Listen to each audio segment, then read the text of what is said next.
Il y a la France que vous connaissez, avec ses monuments incontournables, ses paysages à couper le souffle et ses magnifiques villages. Mais derrière ces lieux se cache parfois une France plus secrète, plus étonnante et inquiétante. Et si nous découvrions l'envers du décor, la face cachée de notre pays? Qui pourrait imaginer que certains de nos plus beaux paysages et monuments historiques ont été frappés de terribles malédictions? Et pourtant, partout en France, le diable et ses créatures étranges ont longtemps semé la terreur et fait naître bien des légendes. Dragons, loups-garous, sorcières, fantômes et même vampires, ils pouvaient s'en prendre à des êtres innocents ou faire perdre la tête à une ville tout entière. Dans le Périgord, les bateliers qui naviguaient sur la Dordogne craignaient de croiser la route d'une bête dangereuse, coupable d'avoir provoqué bien des accidents.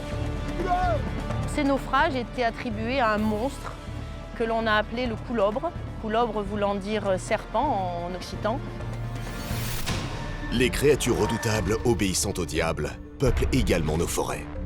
À Hamange, dans le Jura, c'est un loup-garou qui a terrorisé la population pendant plusieurs mois au XVIe siècle. Il était dans la forêt, le diable lui aurait dit « je te donne une potion magique, enfin un onguent avec lequel tu vas pouvoir te transformer. » Derrière toutes ces créatures maléfiques, une seule et même peur populaire, Satan. En Bourgogne, un village porte même son nom, Malin. Au XIIIe siècle, une sorcière y aurait jeté un sort et étrangement depuis, Malin est le théâtre de tragédies à répétition. Les allées du cimetière de Montparnasse à Paris ont elles aussi connu l'horreur. Un être mystérieux rôdait la nuit et exhumait des corps de femmes. On a longtemps dit qu'il s'agissait d'un vampire. C'est ce non-respect de la frontière finalement entre le mort et le vivant qui fait qu'on va parler de vampire. Et que penser de cette mystérieuse épidémie qui, au XVIe siècle, a semé la panique à Strasbourg? Plusieurs centaines d'habitants se sont mis à danser jour et nuit jusqu'à épuisement. Était-ce là encore une manifestation diabolique? L'explication la plus rationnelle pour l'époque, c'est de penser effectivement qu'il y a une malédiction. Partout en France, des rivages de la Dordogne au massif vosgien, des lieux insoupçonnables cachent de lourds secrets. Nous allons découvrir cette France trouble et méconnue qui nous plonge dans un monde d'horreur, d'épouvante et de mystères parfois inexpliqués. La France des légendes maudites et des créatures étranges.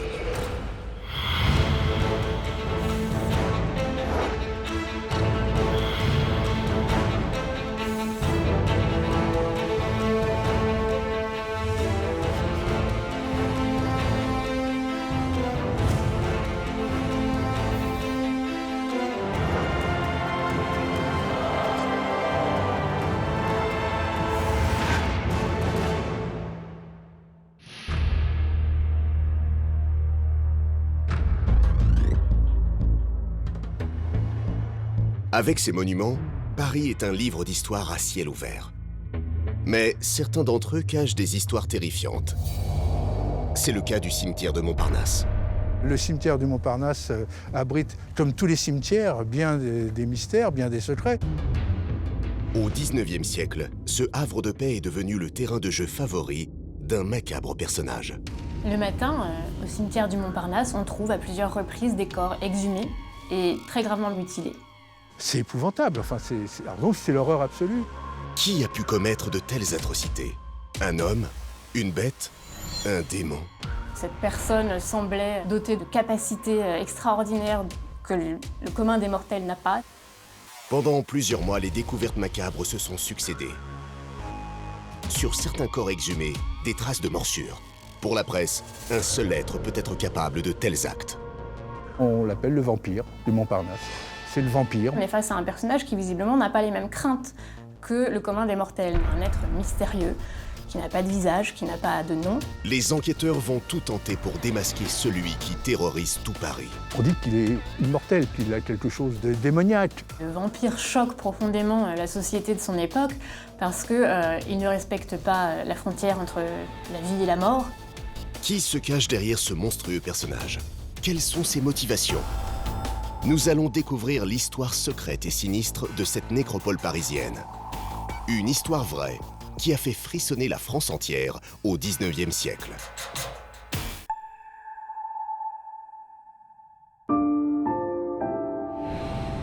Au sud de la capitale, le cimetière de Montparnasse. 19 hectares de verdure et de marbre, la deuxième plus grande nécropole après le cimetière du Père-Lachaise.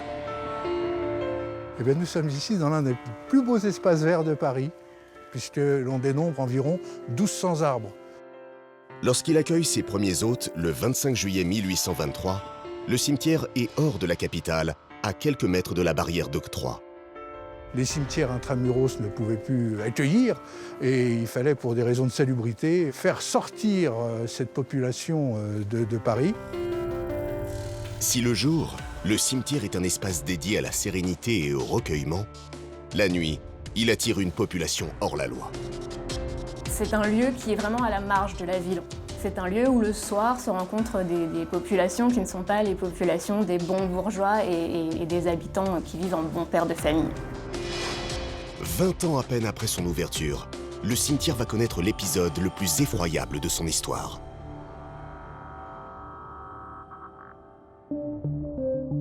Tout commence le matin du 2 août 1848. Une surprise épouvantable attend les gardiens, plutôt un gardien. Il voit une forme dans l'allée, il s'approche, ce qu'il voit échappe à l'entendement. C'est un corps, mais c'est un corps qui a subi des mutilations. Le corps a été exhumé, arraché à la terre, et dessus on s'est livré, mais avec une rare violence, pire que la hargne. Une bête s'est acharnée sur ce corps, le corps d'une femme.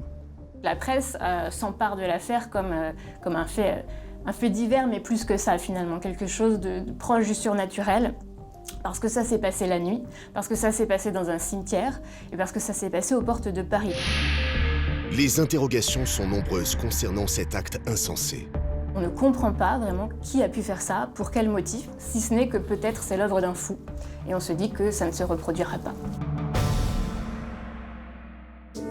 Pourtant, 3 mois plus tard, en novembre 1848, la nécropole parisienne est à nouveau frappée par ce mystérieux visiteur nocturne.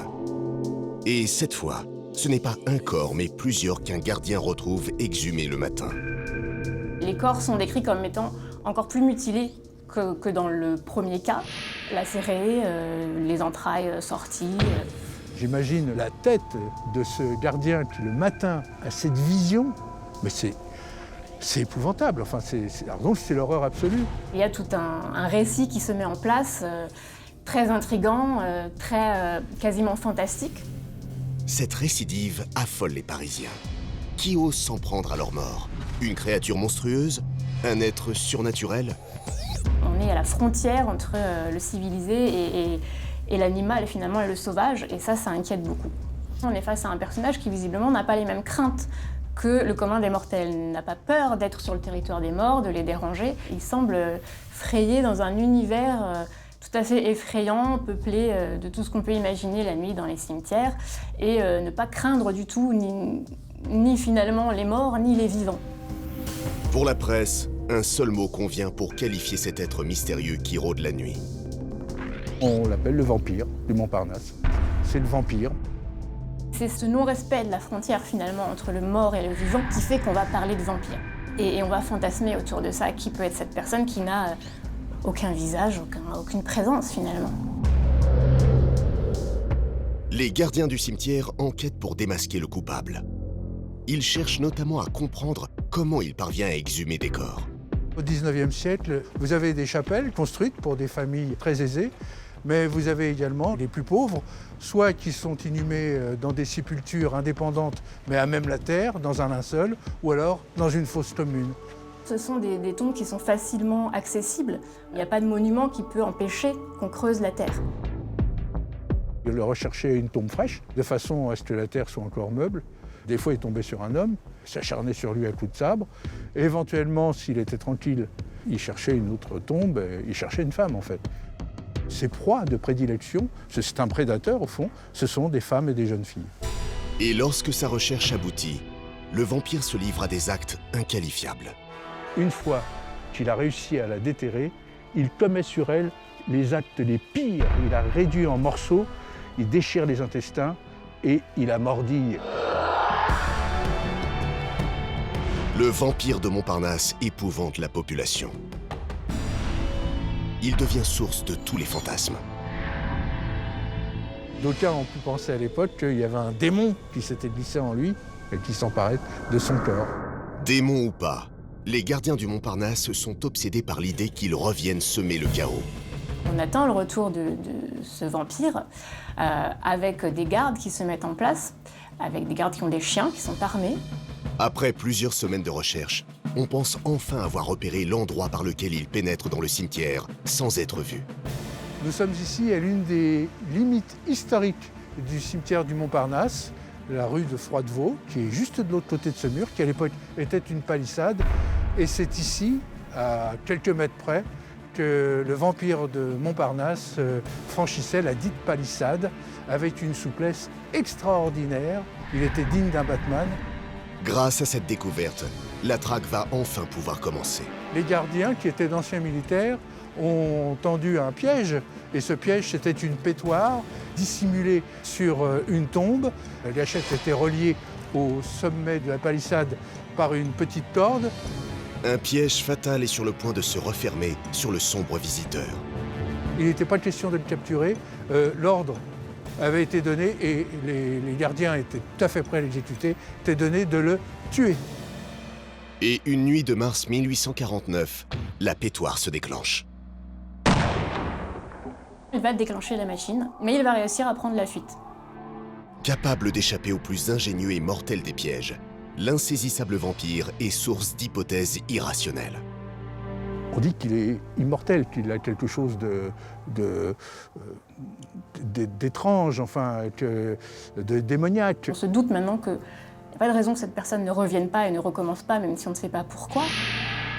L'inquiétant personnage semble prendre un vrai plaisir à braver les interdits. La nuit du 15 mars 1849, le piège se déclenche une seconde fois. Les gardiens accourent. Le piège infernal a-t-il enfin fonctionné? Il se prend carrément le coup de pétoire sur la hanche, la fesse, la cuisse. Il a près de 30 impacts. Pourtant, malgré sa blessure, le mystérieux intrus a une nouvelle fois disparu. Serait-il donc vraiment immortel?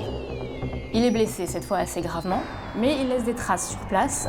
Sur le sol, des traces de sang et un morceau de vêtement rouge. Un mystère de plus. L'enquête des gardiens piétine. Mais quelques jours plus tard, lors de l'inhumation de 2 soldats au cimetière du Montparnasse, une conversation entre 2 militaires va subitement faire réagir les gardiens.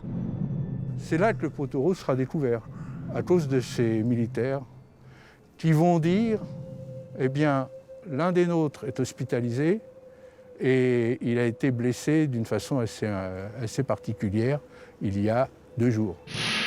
Les gardiens qui entendent ça vont faire le rapprochement avec le morceau de tissu qu'ils ont trouvé au cimetière le soir de la dernière incursion. Ce tissu, les gardiens le connaissent bien, c'est celui des varos que portent les militaires. Et cet homme dont parlent les soldats, c'est un jeune sergent qui s'est présenté à l'hôpital militaire du Val-de-Grâce le soir où la pétoire s'est déclenchée. Il a raconté avoir été blessé lors d'une bagarre près d'une barrière d'octroi, mais son alibi n'a pas convaincu le médecin qui l'a pris en charge. Tout de suite, il y aurait eu des bruits dans l'hôpital disant que c'était un affabulateur, que l'histoire des barrières et de la bagarre finalement serait une invention. Et une enquête va être lancée. Ça remonte jusqu'au ministre de la Guerre, disant cette personne finalement est peut-être le vampire.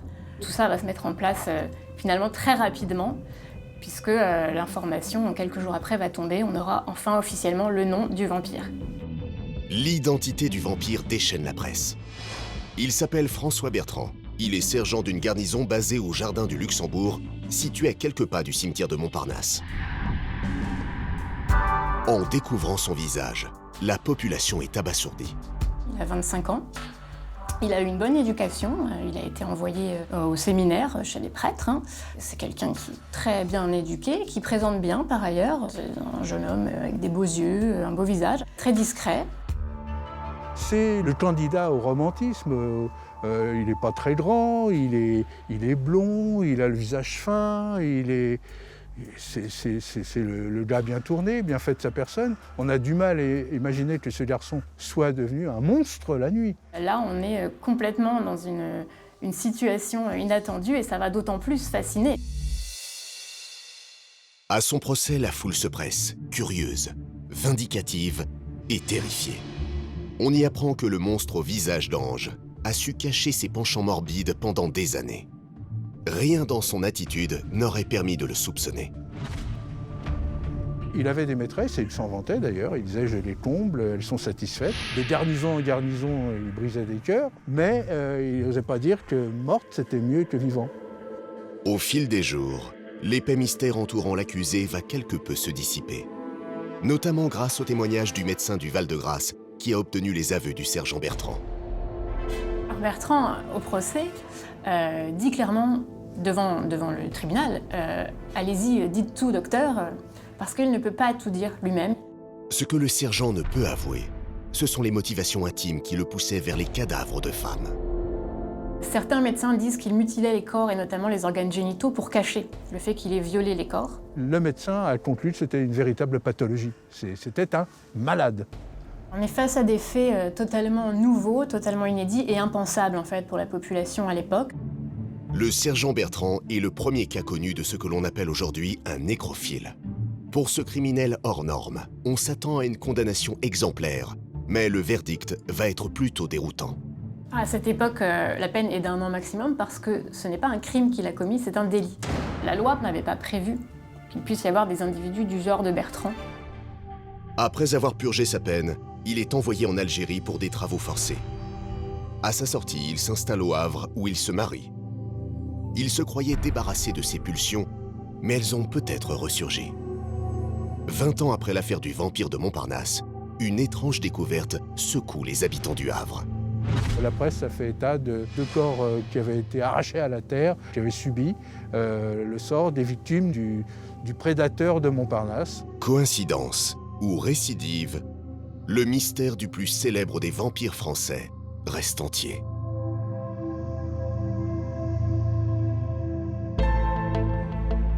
Saverne, une petite ville alsacienne bordée par le massif des Vosges. En pénétrant dans la forêt, on découvre un lieu de culte atypique. Une chapelle installée au cœur d'une grotte. C'est un lieu qui apaise. Tous les ans, il y a des milliers de personnes qui passent. On peut comprendre que cet endroit ait attiré des pèlerins et attiré des gens. Un endroit un peu mystérieux. Dédié au culte d'un saint guérisseur, Saint Guy, cette grotte a joué un rôle déterminant au XVIe siècle lorsqu'une étonnante épidémie s'est abattue sur la population de la ville voisine de Strasbourg. On a des centaines de personnes en proie à une danse hystérique du matin au soir, tous les jours, pendant des semaines. Comme possédés, les victimes de cette malédiction semblent ne plus avoir aucun contrôle de leurs mouvements. Ils étaient dérangés, ils faisaient des grands gestes. C'était manifestement quelque chose qui échappait à l'entendement et qui échappait à un comportement normal. À Strasbourg, le phénomène prend des proportions inquiétantes.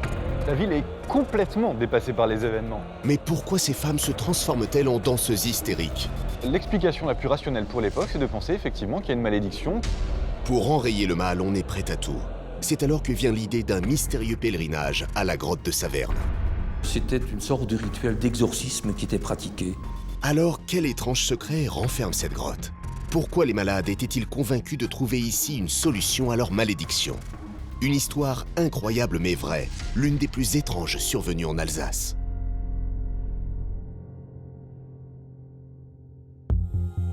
La vallée de la Zorne et la ville de Saverne, en Alsace, sont dominées par une forêt luxuriante. Au hasard d'une promenade entre les sapins magistraux, le visiteur peut découvrir une surprenante création de la nature. Nous sommes sur les hauteurs de Saverne, devant cette masse rocheuse imposante. Ça doit faire environ 20 mètres. C'est un endroit qui dégage de l'énergie. Il suffit de s'en approcher pour s'apercevoir que cette roche épaisse cache un lieu de culte inattendu. Nous arrivons dans la grotte qui a été transformée en chapelle au Moyen-Âge. C'est un lieu qui apaise. Tous les ans, Il y a des milliers de personnes qui passent. Logée au cœur d'une sombre grotte depuis le XIVe siècle, elle n'attire pas que les curieux. Des milliers de malades, d'infirmes, ont défilé ici en quête d'une guérison, voire d'un miracle.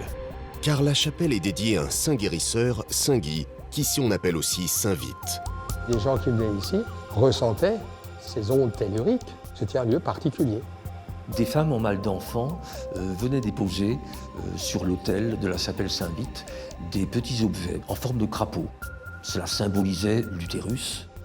La croyance était que Saint Guy pouvait être une sorte d'intercesseur pour les guérir. On vient aussi chercher ici un peu d'espoir, à une époque où la préoccupation du lendemain hante les esprits. Les gens vivaient dans la crainte du lendemain. Il y avait des épidémies, des maladies. Il y a des révoltes paysannes dans ces années-là. C'est la 3e année de récolte difficile. Donc on est quand même dans une période de tension.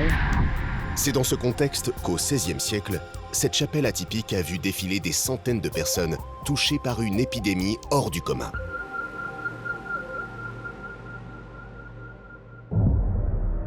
Tout commence à une quarantaine de kilomètres de Saverne, dans les rues de Strasbourg, le 14 juillet 1518. Une femme se met à gesticuler d'une étrange manière. Les mouvements qu'elle faisait s'apparentaient à une sorte de danse, mais non pas une danse codifiée, mais une danse frénétique. Sa danse ressemble à quelque chose qui est de l'ordre de la transe. Ça ressemble à du vaudou, enfin on peut penser à quelque chose comme ça. Étrangement, sans que personne ne puisse l'expliquer, cette femme danse jour et nuit. Et très vite, d'autres cas apparaissent. Cette première femme se met à danser et ensuite elle est imitée. Elle est imitée de façon assez rapidement et assez massive. Tout le monde entrait en transe. Tout un quartier entrait en transe. Chaque jour, les danseurs hystériques sont plus nombreux. Principales victimes, les femmes. Mais rien pour l'instant ne permet de comprendre les causes rationnelles de cette folie collective. Alors un coupable, plus mystérieux et vite désigné. À l'époque, les gens pensaient que c'était le malin, le diable qui agissait en sous-main. On a pensé en effet que c'était une manifestation surnaturelle. Superstition? Peut-être. Toujours est-il que c'est cette explication qui s'impose auprès de la population. La maladie était considérée au Moyen-Âge comme une sorte de signe de Dieu, soit une punition, soit une épreuve. Les saints et les démons sont des personnages de la vie quotidienne qui interviennent en permanence dans les mouvements des gens, dans les événements, dans tout ce qui leur arrive. Tel ou tel saint peut reprocher à la ville son comportement, peut reprocher à ses élites un comportement immoral. C'est l'explication rationnelle pour l'époque, la malédiction. Pour les autorités strasbourgeoises, la situation est préoccupante. Pour rétablir l'ordre public, une solution surprenante est préconisée. La population veut danser, alors on va encourager sa volonté. Sur la place principale où se tient le marché aux chevaux, on installe une estrade et des musiciens. On a des centaines de personnes en proie à une danse hystérique du matin au soir, tous les jours, pendant des semaines. Il y avait des attroupements, on les a montrés du doigt. Il y a des femmes qui exhibaient leur poitrine plus le reste. C'était vraiment dément. Au bout de quelques heures, un phénomène étrange se produit. Plus on incite les gens à danser, plus les gens sont entraînés et ont tendance à vouloir faire la même chose. C'était quelque chose d'incontrôlé, d'incontrôlable. On a au minimum entre 400 et 500 personnes qui sont en train de danser en permanence. 400 personnes, c'est énorme. Les pieds en sang, comme possédés par une force surnaturelle, les danseurs n'ont plus de limites, rien ne semble pouvoir les arrêter. Ces danses étaient épuisantes. Et on les soutenait. Je pense que l'attroupement claquait des mains. Il y avait là toute une ambiance. Et ils dansaient pendant des heures. Au bout de quelques jours, les autorités sont forcées de faire un terrible constat. Non seulement les musiciens n'offrent pas une solution, mais ils aggravent terriblement la situation. Il y a eu la tendance à danser sans s'arrêter, jour et nuit. Ça a des conséquences épouvantables, puisque les gens qui étaient épuisés et qui normalement auraient dû aller se coucher pour se reposer, là au contraire, ils dansent jusqu'à mourir. On suppose qu'il y a eu en tout une centaine de morts. Comment faire cesser cette danse macabre? Comment vaincre cette terrible malédiction? Les autorités sont désemparées. Il devient urgent de faire revenir le calme à Strasbourg. Les autorités ont estimé qu'il fallait cesser ces désordres, qu'il était impossible de laisser plus longtemps les personnes dans cet état. Il a donc été décidé de les évacuer les évacuer pour qu'ils ne contaminent pas le reste. D'exporter le désordre, en tout cas, ailleurs. Contraindre les possédés à l'exil, mais où? C'est alors qu'on pense à la grotte Saint-Vite à Saverne, un lieu réputé où le culte du saint guérisseur est populaire depuis plus de 2 siècles. Les traitements modernes proposés par la mairie en fait tournaient à la catastrophe et on a décidé d'en revenir à la méthode traditionnelle éprouvée qui consiste à partir en pèlerinage, à envoyer tous les malades en pèlerinage à la grotte Saint-Vite à Saverne. Pour essayer de les calmer et de trouver une solution à leurs problèmes. Un vaste plan d'évacuation est mis en place. On ne lésine pas sur les moyens. Les danseurs sont placés sur des chars tractés par des chevaux et c'est un convoi hors du commun qui s'organise en route pour le pèlerinage de la dernière chance. Ils arrivent à Saverne, les Savernois étaient complètement éberlués. Qu'est-ce que c'est que ce caravansérail? Après 3 jours de voyage, les danseurs épuisés sont conduits à la grotte où un rituel très particulier les attend. On leur mettait des chaussons rouges, on les faisait tourner 3 fois autour de l'autel en les aspergeant d'eau bénite. Les prêtres faisaient des prières pour les guérir de leur mal. Un étrange cérémonial où, dans l'obscurité de la grotte, les forces divines affrontent les forces du mal. En d'autres termes, un exorcisme. Car il s'agit bien là de débarrasser les danseurs de ce démon qui les habite. Solution de la dernière chance là où la médecine, qui n'en est qu'à ses balbutiements, a échoué. On essayait avec des plantes et d'autres remèdes. De toute façon, à cette époque-là, on se référait toujours aux saints. C'était évidemment des soins, si vous voulez, religieux qui étaient pratiqués. Prières, offrandes, ambulations autour de l'église. Il y avait la guérison qui était attendue. Et cette guérison ne pouvait avoir qu'un aspect miraculeux. Un rituel savamment orchestré par une église toute puissante dans l'Alsace du XVIe siècle. Alors on est dans un contexte où la religion chrétienne englobe la totalité des phénomènes, c'est-à-dire que tout s'explique en fonction de la foi chrétienne. Donc l'idée que la guérison de cette maladie pouvait également être liée à l'intervention d'un intercesseur, un saint spécialisé ou de la divinité, était tout à fait vraisemblable. Vraisemblable, mais aussi relativement efficace. Ce remède en a guéri une grande partie. Cependant, le mystère n'a pas totalement disparu. Il restait quand même une partie qui était inguérissable. Nul ne saura jamais pourquoi la plupart de ces danseurs ont été guéris dans ce lieu mystérieux. Avaient-ils vraiment été possédés? Un miracle s'est-il produit ici? À moins que le secret de leur guérison ne provienne d'une puissance invisible produite par la roche. 600 ans plus tard, la grotte de Saint-Vite n'a peut-être pas encore livré tous ses mystères. Au plus profond des grottes, ou au cœur des forêts, derrière les murs d'un château, ou dans un petit village, la malédiction frappe partout. En 1572, dans le Jura, la population d'Amanges était persuadée qu'une créature diabolique, mi-homme, mi-loup, attaquait les enfants. En Bourgogne, le nom d'un village porte la malédiction, Malin. Depuis 4 siècles, de nombreuses tragédies ont eu lieu ici. Catastrophes ferroviaires mortelles, suicides collectifs, comportements inexpliqués. Serait-ce dû à cette mystérieuse grotte qu'ici on appelle le trou des enfers? Nous allons découvrir les légendes et les créatures étranges qui se cachent au cœur de nos plus belles régions.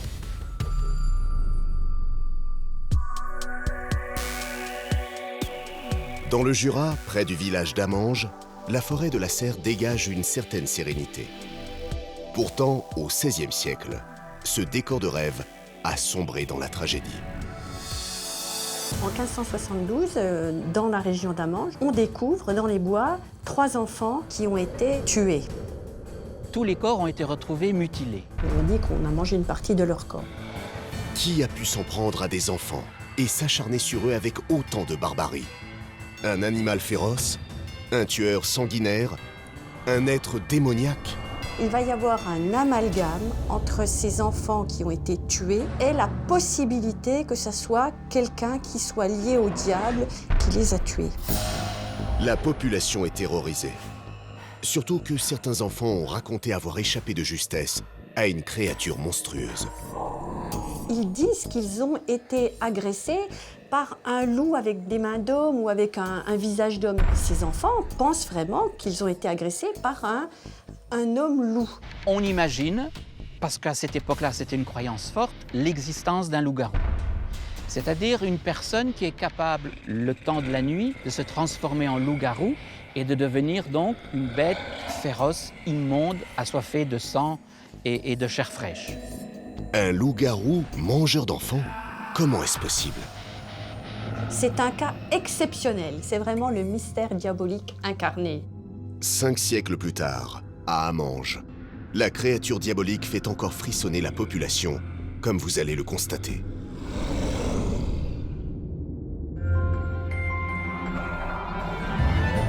La forêt de la Serre, un patrimoine naturel de plus de 4000 hectares.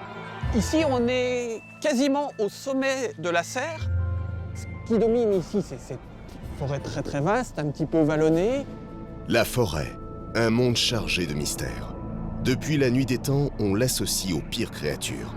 C'est un lieu magique qui fascine et qui fait peur. C'est le lieu des démons. C'est là où vit le diable et ses sbires. C'est là où vivent les dragons. C'est là où vivent les fées. Donc c'est un lieu plein de magie, plein d'ensorcellement, plein d'émerveillement. Pour éviter les mauvaises rencontres, chacun évite de pénétrer dans ce lieu redouté. Une crainte qui va se renforcer un jour de 1572, quand la forêt de la Serre va devenir le théâtre d'un drame atroce. Il y a des enfants qui ont disparu. 3 adolescents âgés de 8 à 14 ans ne sont pas rentrés au village depuis plusieurs jours.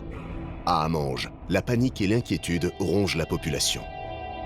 Forcément, on se pose des questions, d'autant plus qu'il y a la forêt, toute proche, donc avec toutes ces choses étranges, bizarres et qui font peur, d'où l'inquiétude, bien évidemment.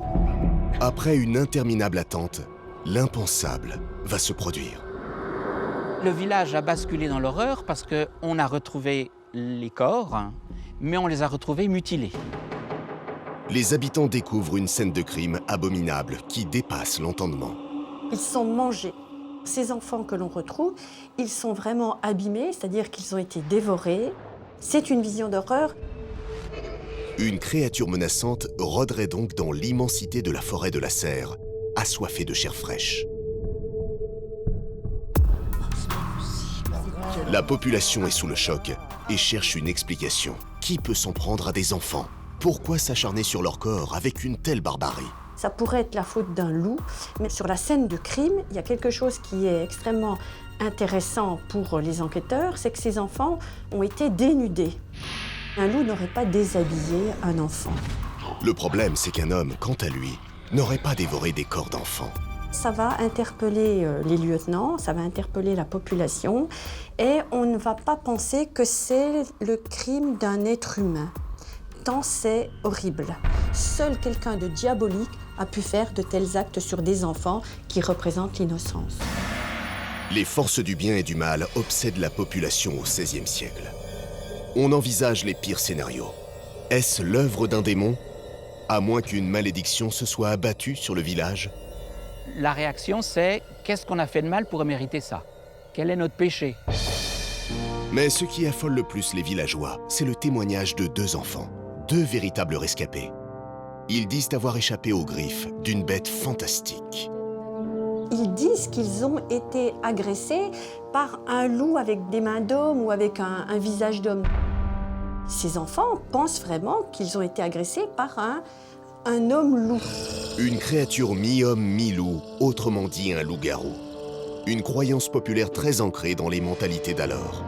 Dans l'Antiquité, le loup-garou, c'est quelqu'un qui va puiser la force du loup et qui va revenir au bout de 9 ans dans sa tribu et qui va avoir la sagesse du loup, parce que le loup est un animal extrêmement sage. Il est féroce, mais il est sage.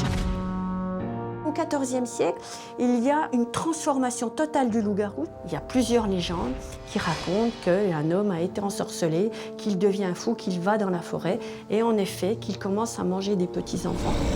Ça va petit à petit se décliner en sorcier. Il va falloir rattacher cette histoire du loup-garou à quelque chose de réel, au diable, qui prend le pouvoir à partir du XVe siècle. Sorcellerie, diable, des mots qui glacent le sang des populations. Au XVIe siècle, la chasse aux sorcières bat son plein. Sous l'égide de l'Église, les procès se multiplient. Une façon de terrifier les foules afin de mieux les soumettre. Les macabres découvertes dans la forêt de la Serre ne font que renforcer la peur générale. Évidemment qu'il y va y avoir dans ce village une effervescence. On veut une réponse et on veut surtout trouver le coupable pour mettre un terme à ces actes horribles. On veut trouver le coupable. Pourtant, l'enquête va être bâclée. Au sein même du village, de la communauté villageoise, tout le monde se connaissait. On peut presque même dire que c'est presque tous la même famille. Ça paraissait impensable d'imaginer que l'un d'entre nous ait pu faire ça. Donc il fallait chercher ailleurs. Une bête particulière, style bête du Gévaudan, on n'en avait jamais entendu parler. Il ne restait plus qu'une personne potentielle, Gilles Garnier.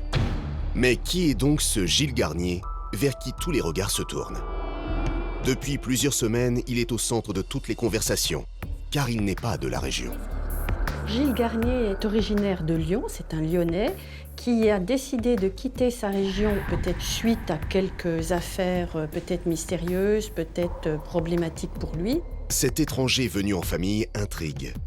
D'autant plus qu'il ne s'installe pas dans le village d'Amanges, mais dans un ermitage abandonné datant du XIVe siècle, l'ermitage Saint-Bonneau.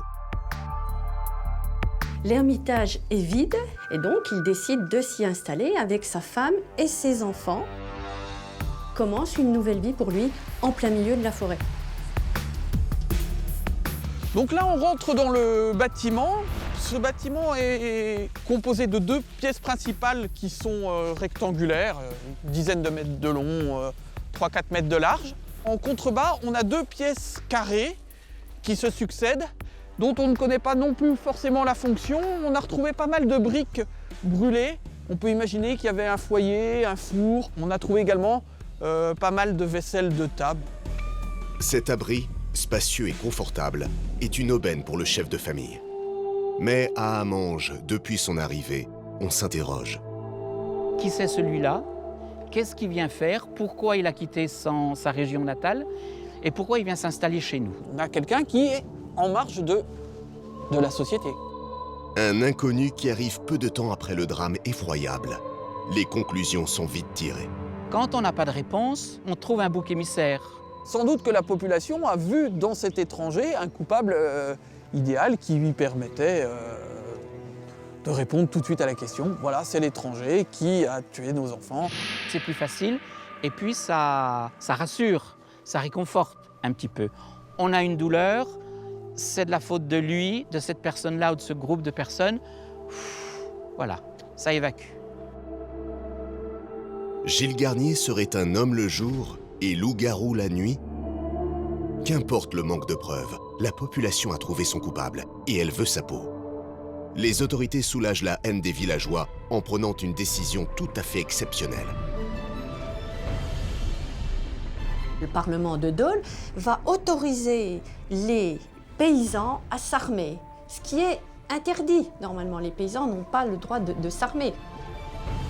Les villageois envahissent la forêt de la Serre avec une détermination tenace.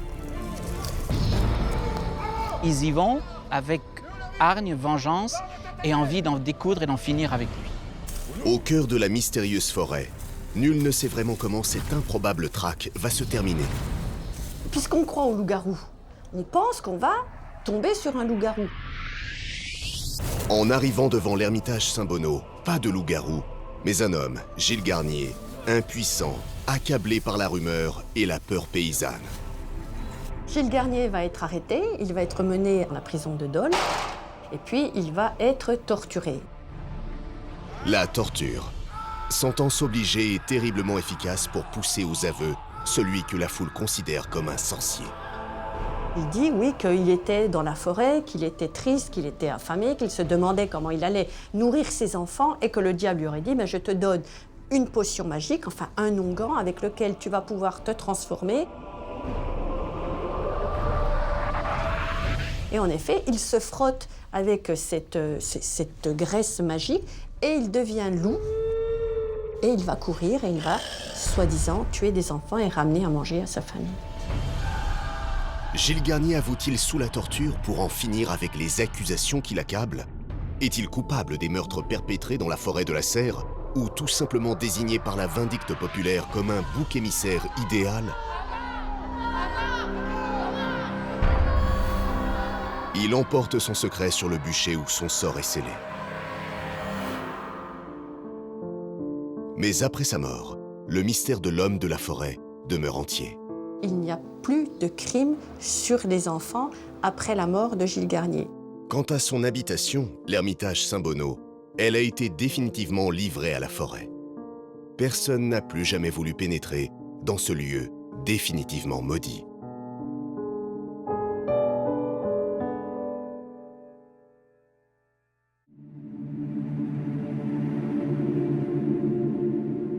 Malin, un village de Bourgogne situé à quelques kilomètres de Dijon. Ici, on raconte qu'une malédiction aurait été jetée sur le village en 1640, faisant du lieu la propriété du diable. Dans une période qui n'est pas si lointaine, les habitants de Malin étaient au nombre de 666. Malin, c'est quand même le surnom du diable. Tremblement de terre, force maléfique, accident mortel. Le village de Malin a été le théâtre de nombreuses tragédies à travers les siècles. Ce trou des enfers a entraîné cette histoire autour de Malin assez maléfique, pour certains. Comment expliquer ces phénomènes étranges? Malin, comme le diable. Avec ses 666 habitants, est-il vraiment un village maudit?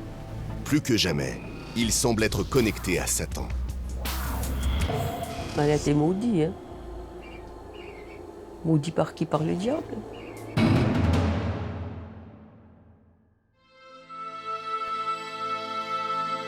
Malin, c'est le nom de ce charmant village de Bourgogne qui a vu le jour il y a environ 6000 ans au néolithique. Pendant des siècles, Malin a attiré de nombreux sorciers autour du mont Rocheux qui surplombe le village. L'endroit est réputé pour ses forces telluriques particulièrement puissantes, et c'est sur cette colline qu'un château fut construit au XIIe siècle. Une colline accidentée réputée pour renfermer dans son sol de mystérieuses forces. Le lieu où est construit le château, c'est un lieu géologiquement à part. Les forces qui se sont exercées de fractures, de déchirures sont colossales. On les perçoit quand on voit cette falaise derrière qui fait entre 12 et 15 mètres de verticalité. On est sur quelque chose de massif, de puissant et qui est l'expression, on pourrait imaginer, d'une colère ancestrale monumentale. Une colère qui, dès le Moyen-Âge, va être associée au malin. Car ici, on raconte que ces forces qui traversent la colline ont permis au diable de se frayer un passage jusqu'au monde des vivants. Il y a un endroit à Malin qui s'appelle le Trou du Diable. Ce qui est assez étonnant, c'est qu'il est situé juste en dessous du château. C'est un trou vers le monde souterrain, c'est un trou vers l'enfer. Et on va associer cette grotte à quelque chose de négatif, de maléfique. Nous sommes à la fin du Moyen-Âge, et cette porte vers l'enfer terrorise les habitants du village. On raconte que des jeunes filles ont été enlevées par un être surnaturel qui les aurait emmenées dans son antre au fond de la grotte. Des cris ont été entendus par les villageois et le seigneur de Malin prend la question très au sérieux. Le seigneur de Malin va, avec le pouvoir de l'Église, le pouvoir divin, installer une chapelle. Et ils vont installer cette chapelle à la verticale, le plus possible à la verticale de la grotte. Symboliquement, l'autorité religieuse et l'autorité du Seigneur sont au-dessus des forces négatives. Ça donne l'idée de l'importance du magique dans la vie médiévale, des forces positives, magie blanche, et des forces négatives, magie noire.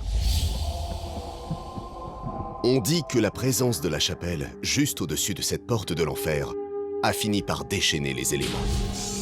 Une force surnaturelle a jailli des entrailles de la terre et a fait s'écrouler le sol du lieu saint, épargnant tout le reste du château. À Malin, on est convaincu que Satan est revenu en personne, qu'il est l'antéchrist venu affronter Dieu en jetant une malédiction sur les hommes. Il y a de très mauvaises saisons, de très mauvaises récoltes, de la famine, et donc des épidémies qui s'en suivent. Donc on pense que ces orages, cette grêle, tout ça, c'est la justice divine qui condamne. Donc on cherche quels sont les coupables. En 1640, 9 sorcières et 3 sorciers sont arrêtés. On les soupçonne d'avoir commis des atrocités dans la région au nom de Satan, d'être responsables de ce déchaînement démoniaque et d'avoir tué des villageois par le sortilège du soufflement et celui des gogues. Le soufflement, il suffisait de regarder la personne, lui souffler dessus et il lui arrivait du mal. Le sort des gogues, c'était de la fiente d'animaux, c'était du sang, c'était des os broyés. On mettait plein d'ingrédients pour pouvoir faire périr la personne. Les 12 accusés clament leur innocence, mais la justice de Malin ne va leur laisser aucune chance. Ici, comme partout ailleurs en Europe, l'Inquisition a donné les pleins pouvoirs à des tribunaux civils. Les jugements arbitraires cachent en réalité de sombres desseins. C'était plus un jugement qui était basé, comme partout ailleurs, sur la délation, sur la jalousie, une possession de terre, une cupidité, un pouvoir. Ou peut-être tout simplement parce que ces personnes-là dérangeaient d'être autrement que les autres. Au début de l'été 1640, les 12 accusés reconnaissent, sous la torture, être de véritables sorciers et sorcières et avoir œuvré pour Satan. Une sorcière va jusqu'à faire des aveux qui terrifient la population. Elle dit avoir jeté une malédiction sur le village de Malin qui prendra effet le jour de sa mort. Aucun des 7 juges ne sera sensible à ces menaces et il sera ordonné que justice soit faite pour les 12 sorciers condamnés.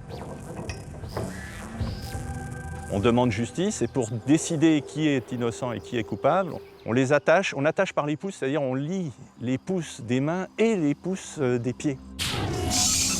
Et on vous jette à l'eau. On regarde ce que Dieu décide pour vous. Si vous flottez, c'est que vous êtes un démon, parce que normalement, tous les êtres naturels de cette création divine ne flottent pas comme ça. Donc on vous tue, on vous pique à coups de fourche, enfin bref, on vous achève, quoi. Si vous avez coulé, en bon chrétien, vous êtes innocent. Et c'est Dieu qui saura vous reconnaître et vous pardonner et vous accueillir au paradis. 11 des accusés périssent en quelques secondes par noyade. Ils sont reconnus innocents et ont le droit d'être enterrés au cimetière de Malin. Mais il y a une exception. C'est cette sorcière qui avait prétendu avoir jeté un sortilège diabolique sur le village. Elle ne coule pas, alors on l'achève à coups de fourche. Elle sera brûlée et ses cendres jetées dans le trou des enfers. L'affaire des noyés de Malin fait grand bruit et à la fin de l'été 1640, les 7 juges tortionnaires sont convoqués à Paris où on leur réserve à leur tour un triste sort. On va refuser la condamnation qui a été faite aux sorciers et on va, au contraire, accuser de justice expéditive, pour le moins, les tortionnaires du procès. Donc eux vont être condamnés à leur tour. C'est le premier procès en appel où une décision de justice locale est défaite par l'autorité d'État. C'est le signe qu'on sort encore un peu plus du monde médiéval. Les 7 juges sont pendus en place publique à Dijon à la fin de l'année 1640. À Malin, on va longtemps parler de cette sorcière dont les cendres ont été jetées dans le trou du diable.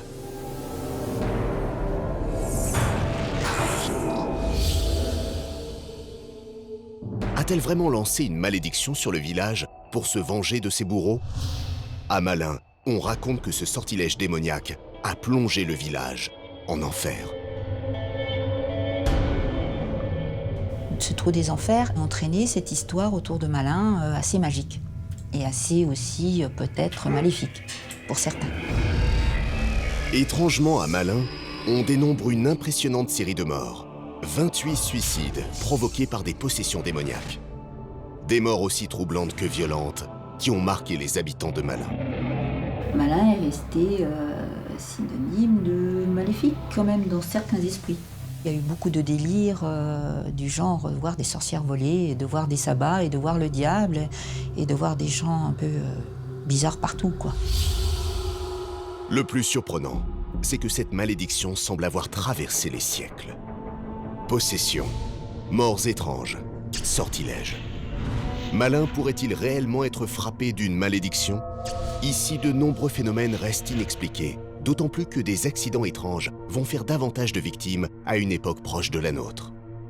Il y a des choses qui sont arrivées à Malin. Il se trouve qu'on a une ligne de chemin de fer qui n'est pas très loin, qui passe à Malin, qui s'arrête à Malin. Et un petit peu avant, il y a un train qui a déraillé. Le 5 septembre 1888, à 2h20 du matin, un train venu de Paris s'engage sur le viaduc du Vélard, à hauteur de Malin. La locomotive quitte inexplicablement sa trajectoire, plongeant le train dans le précipice. La catastrophe va faire 12 victimes. Le 23 juillet 1962, l'express numéro 53 Paris-Marseille déraille au même endroit. L'accident provoque la mort de 39 personnes. Dans les deux cas, les rapports d'accident n'ont su expliquer les causes des tragédies. On dit que la voie se serait déformée de manière subite. Ça fait partie des choses étranges. Les familles des victimes demanderont à ce qu'une enquête soit ouverte, mais dans les deux cas, les autorités ne trouveront aucune explication rationnelle. C'est tombé du viaduc, hein, mais c'était peut-être accidentel aussi, je ne sais pas. Que s'est-il passé à Malin? Une malédiction? Un acharnement du diable? Ou tout simplement des accidents à répétition dus au hasard? À ce jour, personne n'a trouvé de réponse rationnelle pour expliquer ces mystérieuses tragédies. Mais à Malin, chacun redoute que la sorcière, accusée à tort au XVIIe siècle, n'ait pas encore dit son dernier mot. Partout en France, le diable prend l'apparence de créatures maudites pour terroriser les populations. Dans le Périgord, c'est un dragon qui semait la terreur.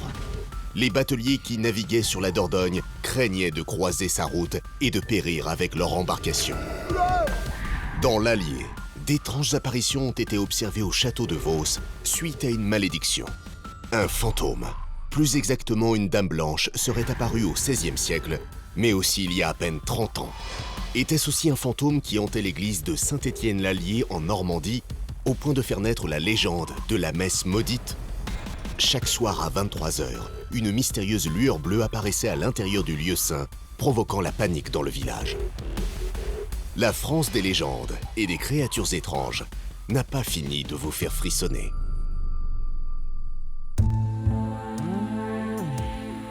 En plein cœur du Périgord, une rivière magistrale dessine certains des plus beaux paysages de France. Entre la Dordogne et les habitants de la région, c'est une véritable histoire d'amour. On dit volontiers que la Dordogne, c'est le sang qui coule dans nos veines. Au premier regard, une rivière calme et paisible, propice à la navigation. Au Moyen-Âge, des milliers de bateliers empruntaient le cours d'eau pour transporter des marchandises diverses. C'était vraiment la principale voie de communication entre le Lot et la mer. Mais à l'approche de la commune de Lalinde, la Dordogne change brutalement d'aspect. Les navigateurs invoquaient les saints pour sortir indemnes de ce passage très redouté. À partir de ce débouché, la Dordogne devient difficile à naviguer, devient dangereuse. C'est une zone où les bateaux pouvaient connaître des avaries, voire des naufrages.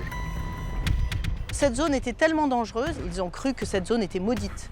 Maudite, le terme est lâché. Tant de naufrages et de victimes ne pouvaient être l'œuvre que d'une créature surnaturelle. À cette époque-là, les gens pensaient réellement que sous les eaux de la Dordogne était tapi un dragon. Le dragon tapi au fond de la Dordogne, ici à Lalinde, a instauré un véritable climat de terreur. À tel point que pour le combattre, la population a tout tenté. L'intervention de valeureux chevaliers, l'aide de l'Église et même des sacrifices. Les accidents se sont poursuivis. Il n'a jamais quitté la rivière, le dragon. Alors comment est née cette légende du coulobre, dragon exterminateur de bateliers qui a terrorisé la région pendant plus de 15 siècles? Comment s'est conclu le combat entre les forces du bien et cette créature maléfique plongée dans les eaux troubles de la Dordogne?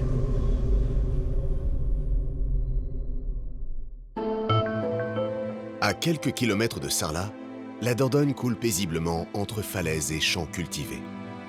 Elle a toujours constitué une source de vie précieuse pour les habitants de la région. C'était elle qui nous nourrissait, c'était elle qui... On y lavait le linge, on y pêchait, on y transportait les marchandises. La rivière a largement contribué au développement économique du Périgord. Depuis l'Antiquité et jusqu'au XIXe siècle, Plusieurs dizaines de bateaux empruntaient cet axe privilégié entre le Massif central et la côte atlantique tous les jours. Ça descendait les bateaux, il y en avait. C'était l'autoroute de la communication, la Dordogne. Si le transport se fait généralement sur des eaux calmes, une zone a toujours été particulièrement redoutée. Alors ici, on voit qu'il y a deux ambiances très différentes sur la Dordogne, puisque là, c'est assez calme. Il n'y a pas de piège particulier, la navigation est favorable. Et en revanche, arrivé là, il y a donc cette succession de rapides qui démarre. Juste avant la petite ville de la Linde, un courant puissant apparaît subitement, accompagné de tourbillons, de dénivelés. Un vrai cauchemar pour les bateliers qui devaient emprunter ce passage. Le batelier qui descendait d'Argentat, qui arrivait dans le secteur de la Linde, il savait qu'il allait affronter un moment difficile. C'était pas sans risque que de descendre la Dordogne. Beaucoup de naufrages avaient lieu ici à côté de la Linde, au rapide de la Gratus. De nombreux gabariers y ont perdu la vie. C'est un endroit maudit pour beaucoup de bateliers. Pour pallier les difficultés du terrain et ne pas compromettre les échanges commerciaux, des architectes ont conçu des navires ingénieux. Voilà exactement le type d'embarcation qui descendait la Dordogne depuis le Lot jusqu'à Bergerac ou Libourne. Ce sont des bateaux qu'on appelle des courpets de haute Dordogne. Il faut imaginer qu'à l'époque, le bateau était chargé de bois. Il était vraiment à fleur d'eau. Et donc, il ne fallait aucune fausse manœuvre parce qu'on risquait de prendre l'eau. À bord de ces bateaux, la tension était à son comble. Et malgré la vigilance des hommes, les naufrages se multipliaient. On peut imaginer un grand bruit, un fracas, et le bateau qui se desquame, qui se défait, les hommes qui crient. Quelque chose d'assez bref, violent, bruyant, et parfois qui peut mal se terminer. À la Linde, les victimes sont de plus en plus nombreuses. L'endroit est tellement redouté qu'une nouvelle profession voit le jour. Des passeurs, installés en bord de rivière, offrent leurs services aux bateliers pour les aider à franchir ce secteur maudit.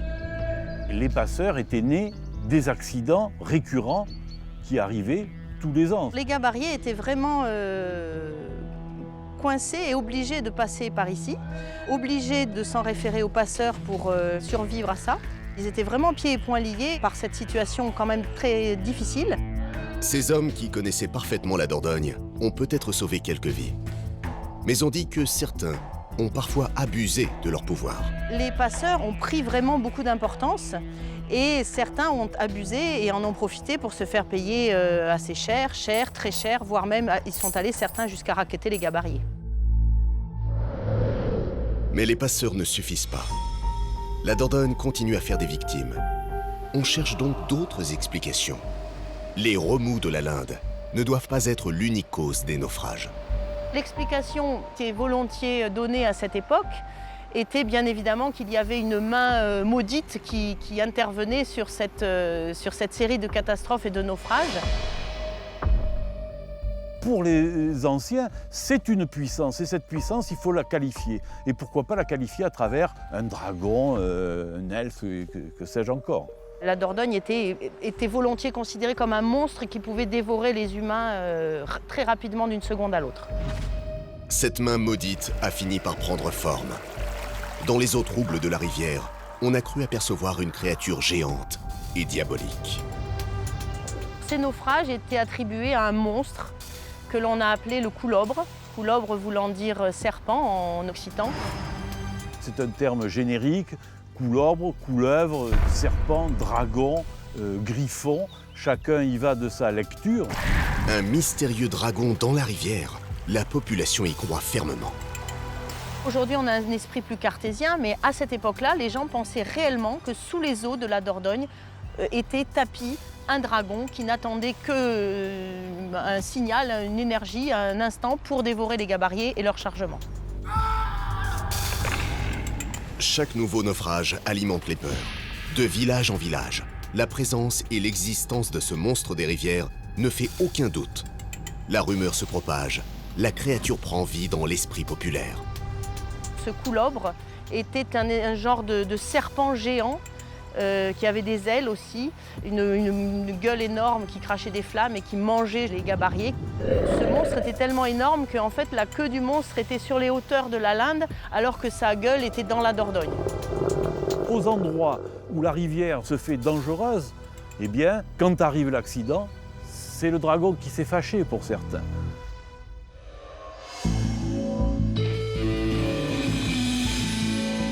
Ce dragon nichait dans une grotte le long de la falaise en face de la linde.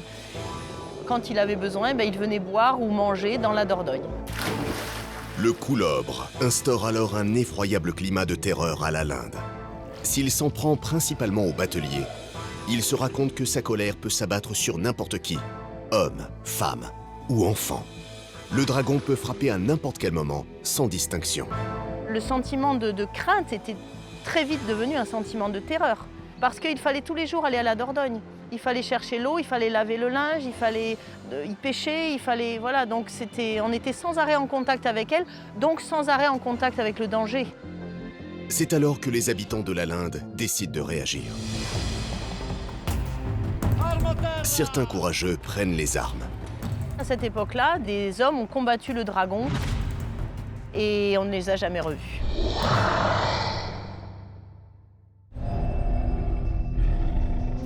Habitée par une obscure créature, la Dordogne rappelle sa puissance à quiconque ose la défier.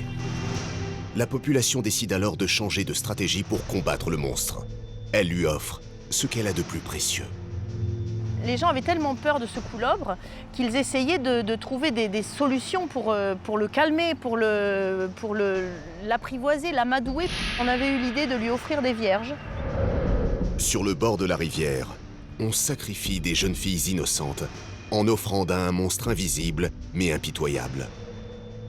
Il y avait la crainte du monstre, la crainte de la Dordogne qui était dangereuse, et par-dessus tout ça, on rajoutait encore du malheur et de la crainte et de l'abomination en fait, puisque non seulement la Dordogne avait emmené les gabariers, mais en plus on lui offrait des jeunes filles en sacrifice.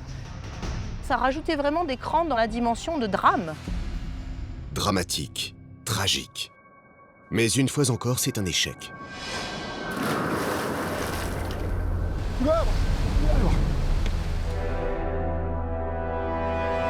Face au désespoir des habitants de la linde, l'Église décide d'intervenir. L'Église, à l'époque, a dit là, il y a un problème grave qui se passe, il y a une émulation de diablerie qui ressort, il faut intervenir. Au Moyen-Âge, le christianisme s'installe difficilement dans les campagnes. La détresse de la population est une occasion rêvée pour attirer plus de fidèles. La réponse de l'Église a été d'envoyer le saint du Périgord traiter le problème. Traiter le problème, c'était combattre l'infâme bête, le coulobre, qui était la source de toutes les difficultés que l'on rencontrait. C'est le patron du diocèse de Périgueux et Sarlat, Saint Front, qui s'attaque à la créature diabolique. Son bâton et sa foi religieuse sont ses seules armes, et elles sont efficaces. On dit que le coulobre est chassé de la région. Quand ce petit abbé Saint-Front est venu et a libéré le pays de ce monstre, ça a été vraiment une liesse. On imagine vraiment la joie, l'exultation du peuple. Donc il y a eu des processions, tout ça en vénération à ce petit abbé Saint-Front. L'exploit attribué à Saint-Front fait de lui un sujet d'adoration. En intervenant, ils ont réussi à ramener la population dans le giron de l'église. Au XIIe siècle, on construit une chapelle en l'honneur de l'abbé. Elle surplombe la zone maudite où rôde le dragon, comme un éternel défi entre le bien et le mal. C'est ici que le saint a terrassé le coulobre, et c'est ici qu'habitera le saint pour surveiller que le coulobre ne revienne pas hanter la Dordogne ou la hante gentiment. Cet endroit évoque la puissance du saint. Il domine la Dordogne. Cette petite chapelle est fièrement campée sur la roche au bord du vide, et elle rappelle à la fois la puissance qu'a voulu acquérir l'Église sur la bête, sur le coulobre, mais aussi sur le terroir. Cette chapelle romane, visible de loin, agit comme un phare sanctifié. Elle donne un signal aux bateliers terrifiés par la bête. Pour le batelier qui la découvrait, c'était un signal, c'était le temps de prier le saint ou de l'invoquer pour essayer de franchir favorablement cet endroit difficile. Pourtant, les exploits de Saint Front n'ont pas fait disparaître la malédiction. Les naufrages continuent jusqu'au 19e siècle.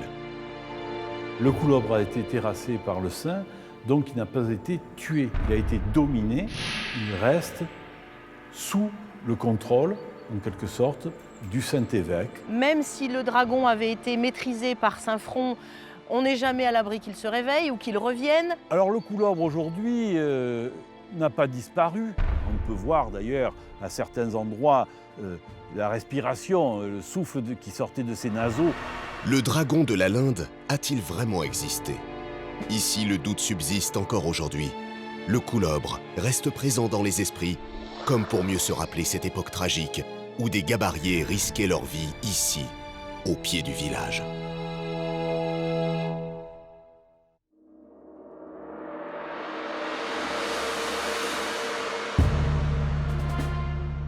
Le château de Vos dans l'Allier figure parmi les plus beaux châteaux d'Auvergne.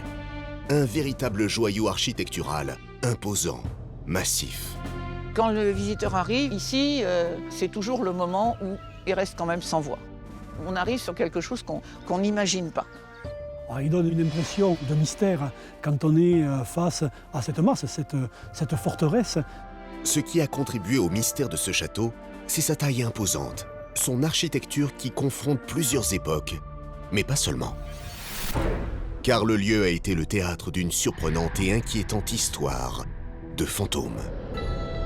Il semblerait que le fantôme soit apparu au-dessus du chemin de ronde. Bien des personnes sont persuadées que le château de Vos est hanté par le spectre d'une jeune femme qui fut victime d'une terrible malédiction au XVIe siècle. La pauvre petite, elle est morte de faim, de froid et de peur.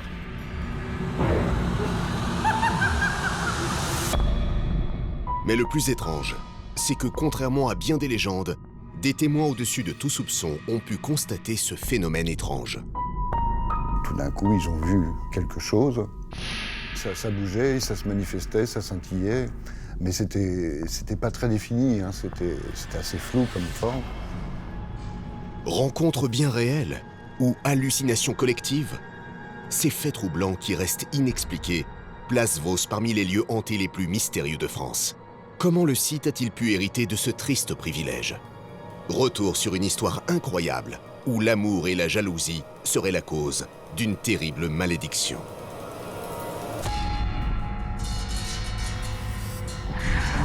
À une trentaine de kilomètres de Clermont-Ferrand, un château impressionnant surplombe le village de Vos. Sa situation est stratégique, perché sur un piton rocheux et surtout entre trois régions, le Bourbonnais, l'Auvergne et puis aussi le Berry. Donc un château de défense mais aussi de surveillance de toute la région. Sa construction a commencé au XIe siècle, mais c'est au Moyen-Âge que toute sa puissance s'est exprimée à travers son architecture. On voit la partie médiévale, donc la tour de l'horloge, la tour mal coiffée, le donjon. Entre la tour de l'horloge et la tour mal coiffée, il y a le chemin de ronde couvert, qui est une rareté. Cette forteresse a été habitée par des seigneurs locaux respectés. Des histoires de châteaux comme il en existe tant d'autres. Mais, au milieu du XVIe siècle, l'arrivée d'un nouveau propriétaire va marquer à jamais l'histoire du lieu. En 1560, le château échoit en propriété au comte Guy de Daillon, dont l'épouse était Jacqueline de Lafayette. C'était un personnage important du Bourbonnais qui était aussi seigneur en Anjou du château du Lude et un seigneur donc aisé. Le comte et son épouse mènent la vie de château. Comme tout aristocrate de l'époque, ils sont entourés d'une cour et servis par des domestiques. Un matin de 1560, une certaine Lucie se présente à eux. Un jour, une jeune femme arrive, une servante. Elle est très jeune, elle a 18 ans, et elle est surtout très belle. Elle a plu beaucoup au comte. Guy de Daillon tombe tout de suite sous le charme de cette jeune femme aux bonnes manières. Il l'engage comme dame de compagnie auprès de son épouse. Elle entoure, elle aide, elle fait passer le temps aussi, notamment quand le seigneur part à la chasse ou quand il part à la guerre. La baronne et sa dame de compagnie deviennent vite très proches, inséparables. une complicité, je dirais presque une intimité entre une femme qui commence à vieillir et puis cette jeune fille qui lui rappelle aussi peut-être sa jeunesse. Mais cette tendre amitié ne va pas durer. Rapidement, des nuages noirs s'amoncellent. Jacqueline de Lafayette commence à se méfier de la belle Lucie, qui aurait tendance à faire tourner la tête du comte. La relation qu'entretient Guy de Haillon avec Lucie, elle est certainement une relation d'abord d'amitié, qui se transforme petit à petit en intimité et puis très certainement en relation extra-conjugale. Délaissée, meurtrie, la femme trompée ne peut qu'assister impuissante à ce douloureux manège amoureux.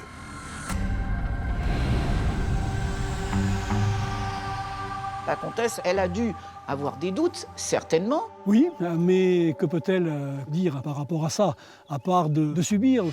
On est quand même dans une société patriarcale où c'est l'homme qui domine, qui dirige, qui commande, et où la femme n'a pas grand-chose à dire en sa présence. Plus les mois passent, plus la rancœur de la comtesse grandit. Elle se sent doublement blessée, trompée par son mari, trahie par sa dame de compagnie. Tant que le comte était là, si vous voulez, ses réactions ne pouvaient être que mesurées. Voilà. Elle ne pouvait pas donner libre cours à sa jalousie. Mais derrière le masque de circonstance, Jacqueline de Lafayette rumine sa vengeance. Elle attend le moment propice pour passer à l'action. Jacqueline de Lafayette va agir lorsque son époux, Guy de Haillon, va partir guerroyer auprès du roi.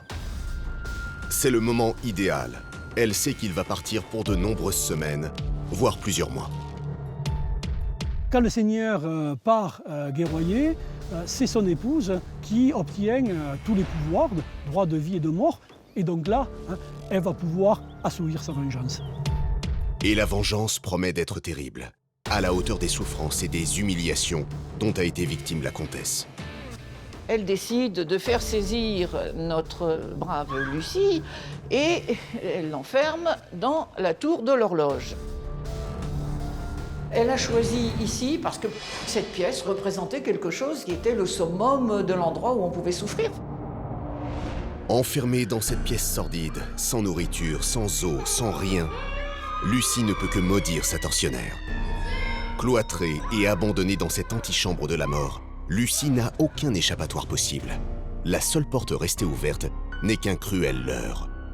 Emprisonnée dans la tour, Lucie avait peut-être accès au chemin de ronde, mais de toute façon, ça n'était qu'une prison, un prolongement de sa prison.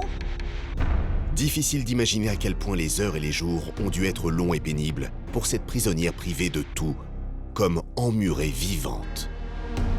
Lucie, avec le froid, la faim, le manque de boire, va progressivement perdre la santé et va trépasser à la grande joie de Jacqueline de Lafayette.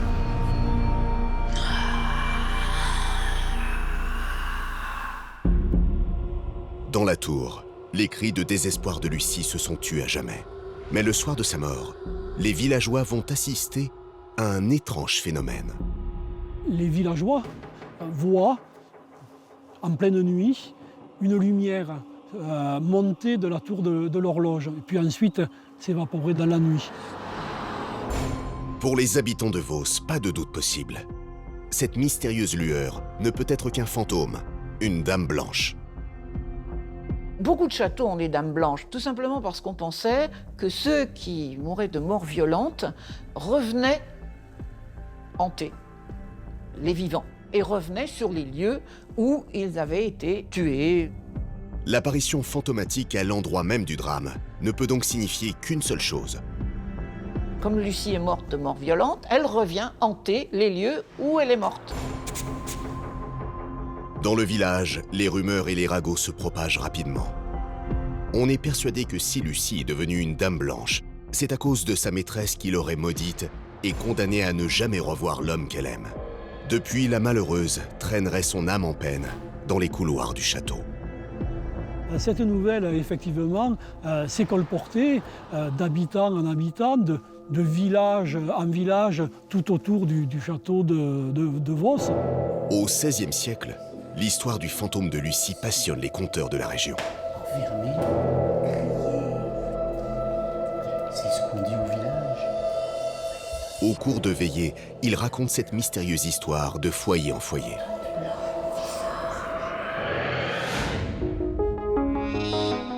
Puis, pendant des siècles, le fantôme de Lucie semble s'être fait oublier. Plus aucune apparition n'a été rapportée. Jusqu'en 1970.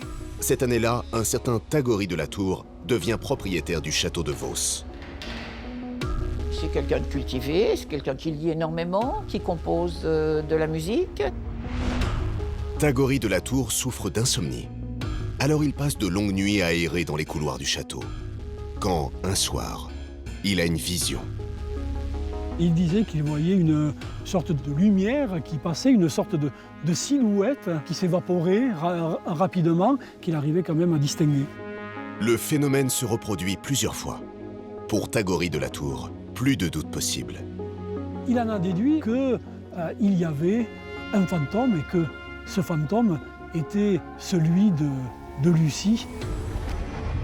Étrangement, la Dame Blanche n'apparaît que devant le nouveau maître des lieux. Mensonge, supercherie, folie. En tout cas, l'homme semble comme envoûté par cette Dame Blanche. Il en est presque tombé amoureux, comme Guy de Daillon 5 siècles auparavant. Coïncidence troublante, Tagory de la Tour rappelle Guy de Daillon. D'ailleurs, tout comme le comte, c'est un ancien militaire émérite.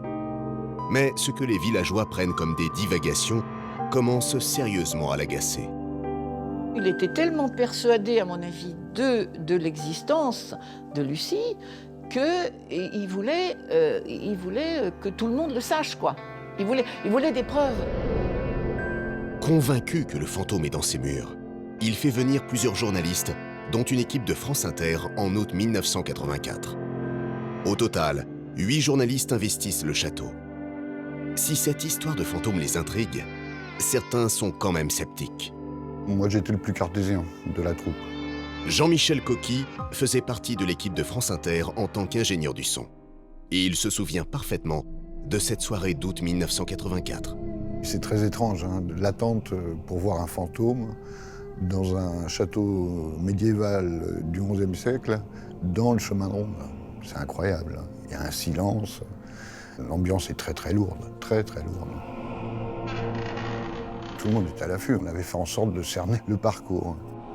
Réunis près du chemin de ronde, les journalistes attendent impatiemment d'observer le phénomène. Et quelques minutes après minuit, l'impensable va se produire. Il se passait des phénomènes. C'est du côté de la salle des pendus.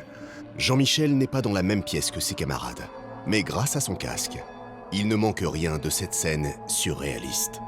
J'entendais bien qu'il se passait quelque chose, puisque je les entendais réagir. Ils sont 8 à faire « Oh !» en même temps.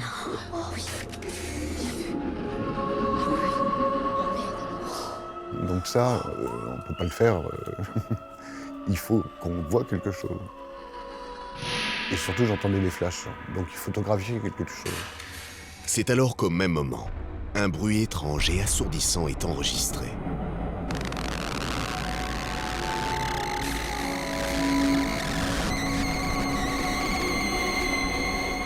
Aujourd'hui encore, ce bruit demeure totalement inexpliqué. De même, la stupéfaction des personnes présentes ce soir-là reste un mystère. Il faut avouer qu'elles ont assisté à une scène complètement incroyable. Ils ont vu une forme lumineuse qui se déplaçait et ils l'ont vue tous en même temps. Cette forme, elle était nébuleuse, blanche. Elle se déplaçait lentement, apparemment. Elle était très visible. Ce que les journalistes ont vu, entendu et enregistré reste l'un des plus grands mystères de France. Il s'est passé quelque chose, ça c'est sûr, et on ne l'a jamais encore expliqué. Nul ne sait ce qui s'est vraiment passé au château de Vos cette nuit d'août 1984. Quant à Tagory de la Tour, il a continué à voir rôder dans le chemin de ronde cette Dame Blanche jusqu'au jour de sa mort. Depuis, il n'y a plus eu d'apparition au château. Mais l'histoire a prouvé que Lucie pouvait être très patiente avant de réapparaître.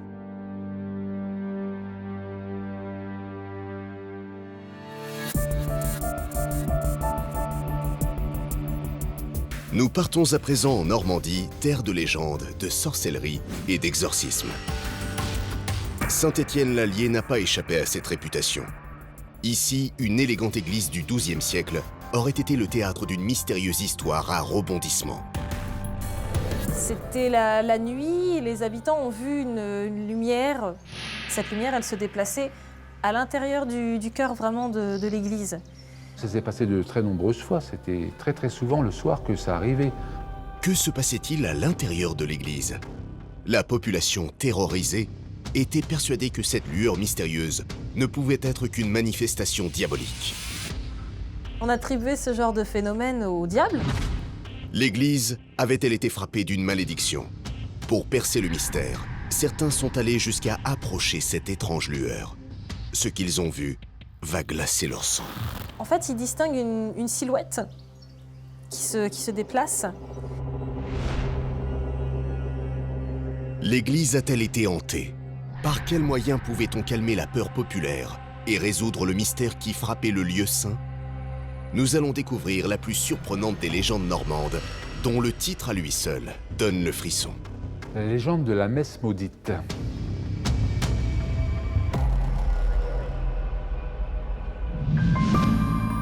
À une trentaine de kilomètres de Honfleur, un clocher domine la plaine normande. C'est celui d'une église dont la construction a démarré au XIIe siècle, au cœur d'un village de 600 âmes, Saint-Étienne-l'Allier. À l'intérieur, une pièce unique en fait une église d'exception, une clôture de chœur. Autrefois, les fidèles ordinaires assistaient à l'office dans la nef et le clergé et la noblesse dans le chœur. Mais si l'église est connue dans la région, c'est surtout à cause d'événements mystérieux qui s'y seraient produits au Moyen-Âge. Tout commence un soir, vers 23 h. Les habitants ont vu une lumière qui apparaissait aux vitraux de l'église, en fait. Ce soir-là, l'église était fermée et pourtant elle était éclairée de l'intérieur. Une lueur derrière les vitraux? Peut-être avait-on oublié d'éteindre des cierges. Le lendemain, avant de fermer l'église pour la nuit, on fait preuve de vigilance.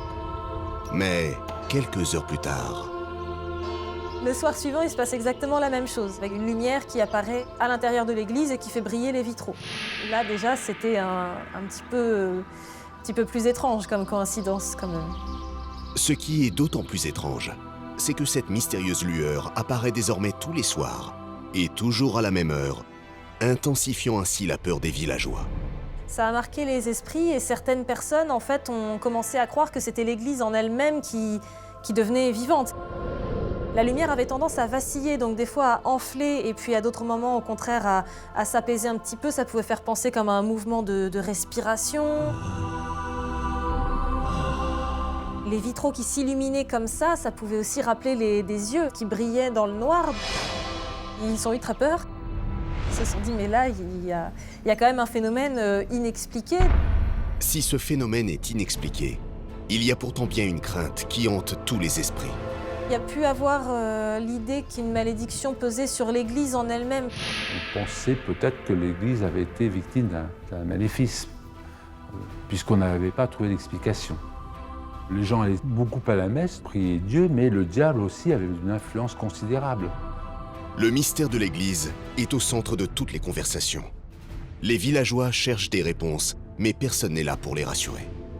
Le problème était que le curé qui occupait l'église à ce moment-là était décédé quelques jours à peine avant l'apparition de ces phénomènes. La solution, les villageois vont donc tenter de la trouver seuls. Alors les villageois se sont réunis sur la place du village, ils ont commencé à discuter entre eux. Ils ont cherché des personnes volontaires pour entrer dans l'église la nuit et pouvoir observer le phénomène de plus près. Mais bien sûr, les volontaires n'étaient pas très nombreux. Parce qu'ils avaient peur. Ils avaient peur. Le diable, ça fait peur. Pour percer le mystère, deux personnalités sont désignées par les villageois. Le bedeau, l'homme à tout faire dans l'église, et le chantre, qui assure notamment les chants pendant les messes. On a dit, vous êtes plus près de l'église, c'est à vous d'y aller, les gars. Ils n'étaient pas volontaires, eux. Hein, on les a obligés.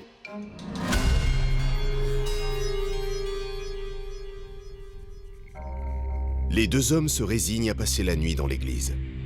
Ils commencent par inspecter les moindres recoins du lieu saint, histoire de s'assurer que tout est en ordre. Comme visiblement tout allait bien, pas de bruit suspect, pas de lumière, tout ça, ils se sont installés, puis ils se sont endormis, tout simplement. Mais le bedeau a le sommeil agité. Il fait des cauchemars et se réveille juste avant 23 heures. Et ce qu'il voit ne va pas le rassurer. Il a vu en fait une lueur bleue vacillante qui bougeait à l'intérieur du chœur de l'église. Donc non seulement elle est apparue comme ça de nulle part, mais surtout elle bougeait.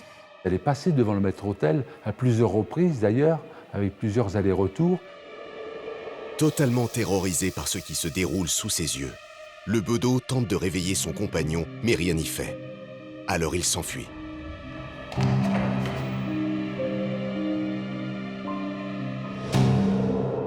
Pour les villageois, l'expérience est un échec. Ils ont quand même envoyé 2 hommes dans l'église, et il n'y en a qu'un seul qui aurait assisté à ce phénomène-là. Il n'aura pas réussi à réveiller le second. C'est quand même pas très crédible. On pousse donc les 2 hommes à passer une seconde nuit dans l'église. Ils s'installent. Et étonnamment cette fois-ci, c'est le chantre qui se réveille et découvre avec stupeur la lueur bleue flottante dans l'église. Malgré toutes ses tentatives pour réveiller son compagnon, le bedeau reste endormi. Pourquoi le bedeau et le chantre ont-ils été plongés à tour de rôle dans un profond sommeil? Étaient-ils sous l'emprise de cette mystérieuse lueur bleue? Pour les habitants de Saint-Étienne-l'Allier, les faits sont pris très au sérieux. Les villageois croyaient vraiment en cette lueur. Ils pensaient que c'était un effet mystérieux, peut-être le diable qui était entré dans l'église et qui se manifestait ainsi en créant cette lumière qui terrorisait les populations. Quelle est donc cette étrange lueur que le bedeau et le chantre disent avoir vue de leurs yeux? Un esprit? Une hallucination orchestrée par Satan? Les villageois imaginent les scénarios les plus démoniaques. C'est dans ce contexte sinistre que le nouveau curé arrive pour prendre ses fonctions. Il raconte les phénomènes qui avaient été vus et il est très surpris, mais il garde son calme et essaie de rassurer la population. Le curé décide lui aussi de passer une nuit enfermé à l'intérieur de l'église. Peut-être il se juge plus apte à comprendre ce qui se passe, étant un homme d'église. À la nuit tombée, le prêtre s'installe, bien décidé à percer le mystère de cette église. Et il attend, mais vraiment en restant bien concentré, bien éveillé, pour être sûr de pas être un peu dans cet entre-deux qu'on a des fois quand on somnole, quoi. C'est vraiment lucide. Au 11e coup de l'horloge, la lumière apparaît. Face à lui, cette lueur bleue qui déchaîne les passions prend forme et se dirige vers le maître-autel. Le curé fait preuve de beaucoup de sang-froid, il observe la scène avec beaucoup de calme. Pendant qu'il observe de plus près cette lumière bleue, il distingue quelque chose d'autre, une silhouette qui se déplace. Il voit une forme blanche, une sorte d'aube. Il distingue des vêtements sacerdotaux, une soutane blanche. Il va en déduire que ce phénomène inexpliqué doit avoir un rapport avec l'Église en elle-même et avec un homme d'Église, puisqu'il a quand même aperçu une silhouette en soutane. Le lendemain, le curé démarre une véritable enquête pour tenter de comprendre ce qu'il a vu. Il cherche une réponse dans les registres paroissiaux de l'Église. Il finit par repérer un détail étrange. Le curé qui l'a précédé, donc qui était décédé, avait reçu de l'argent pour dire une messe. Le curé, il était décédé avant de pouvoir célébrer la messe pour laquelle il avait été payé. Désormais, cela ne fait aucun doute pour le nouveau curé. Cette lueur ne serait rien d'autre qu'un fantôme, celui de son prédécesseur. La définition des fantômes, c'est quand même des âmes ou des esprits qui n'ont pas pu trouver la paix et qui donc continuent de hanter les lieux parce qu'ils sont prisonniers d'une chose inachevée, d'une frustration, d'une colère. Et donc ce fameux curé hantait probablement les lieux parce qu'il était désolé de ne pas avoir pu honorer la messe qu'il devait accomplir. C'est pour ça qu'on parle de messe maudite. Il était maudit lui-même par sa conscience qui le tracassait. Le nouveau curé se sent investi d'une mission. Il veut débarrasser son prédécesseur de la malédiction dont il a été victime. Ils pensent que le fantôme n'est pas un fantôme réellement, mais plutôt une âme en peine qui était revenue dans cette église pour accomplir l'œuvre qu'il n'avait pas pu terminer du temps de son vivant. Pour le sauver, une seule solution possible, procéder avec le fantôme à un étrange rituel. Il fallait dire la messe à deux, le curé réellement vivant et l'âme du curé défunt. C'était le fantôme qui disait la messe et le vivant qui lui donnait les répons. Le curé vivant, en prononçant cette messe, c'est comme s'il pouvait guérir le curé fantôme, lui apporter un remède pour que son âme soit apaisée. Le nouveau curé ne s'est pas trompé. Il a réussi à libérer l'âme de son prédécesseur. À partir de ce soir-là, la forme a disparu. Il n'y a plus eu de phénomène dans l'église de Saint-Étienne-l'Allier et les paroissiens ont été heureux de retrouver leur tranquillité. Alors, superstition ou phénomène surnaturel avéré, le mystère subsiste à Saint-Étienne-l'Allier. Notamment depuis que de récents travaux de rénovation ont permis de révéler une étonnante sépulture. Alors en 1990, on a démonté ces bancs de charité et derrière les bancs, le menuisier a découvert cette magnifique statue qui était complètement emmurée depuis des siècles. Elle était recouverte de gravats, elle était dissimulée. Personne ne l'avait vue avant. C'était un mystère lorsqu'on l'a découvert. On ne sait pas grand-chose, on sait que c'est un ecclésiastique et d'après la forme du gisant, il s'agirait d'une pièce sculptée au XIIIe siècle. Qui était ce mystérieux prêtre? Pourquoi a-t-il été emmuré pendant plus de 6 siècles? Était-il lié à l'apparition de cette lueur bleue qui a terrifié la population locale? Peut-être ce prêtre a-t-il été celui qui a délivré le bon curé qui n'avait pas pu dire toutes ses messes. Ça fait partie des mystères de l'église de Saint-Étienne. Cette étonnante découverte interroge. Et si la légende de la messe maudite n'en était finalement pas une?